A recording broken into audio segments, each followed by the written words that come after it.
This episode is our season ender, and it is Walt, in a nutshell, becoming Heisenberg again. Walt's been kind of a company man this season. He's been kind of colorless and pale and milquetoasty. He's had to go along to get along this year because the stakes have gotten pretty high. He and his whole family could be murdered. There's an exciting life now. He never had an exciting life before, and now it's exciting. And even fear can be exciting. We consider this a lone hiccup in an otherwise long and fruitful business arrangement. But it looks like there's going to be this uneasy truce for a good chunk of this episode. It's good to see you. Thanks. We start to realize something we think Walt does not realize. If push came to shove, I was wondering how soon you might be able to take over the lab yourself.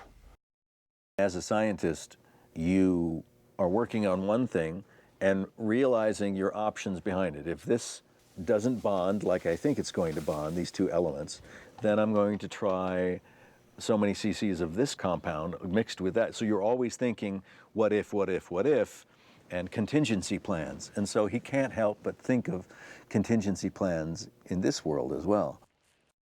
What we realize, though, is that Walt, who has been behind us in understanding and knowledge of what's really going on for the whole season, is actually, at this one moment, is actually ahead of us. If I'm the only chemist that he's got,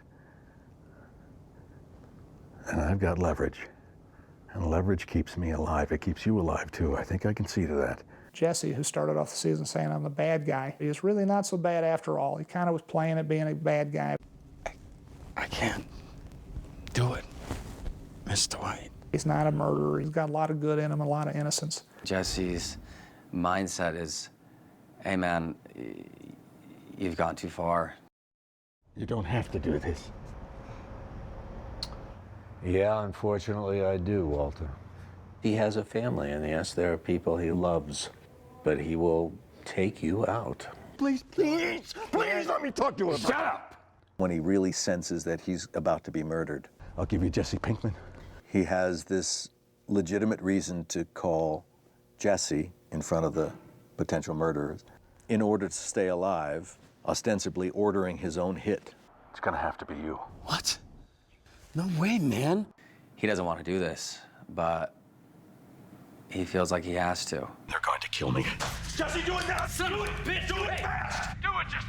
Do it! Walt had just saved Jesse's life. And so I think Jesse wants to do the same thing in return. And it's brutal. Hi. How can I help you? It's not like killing some lunatic, some, foaming at the mouth crazy person like Tuco. This is a guy who's actually very sweet, very cultured, very innocent himself. Big ending. Big ending that leaves us wondering a lot of things, chiefly among them, in my mind, where is this going to leave Jesse spiritually, in every other way? Where's it going to leave this poor kid? You don't have to do this.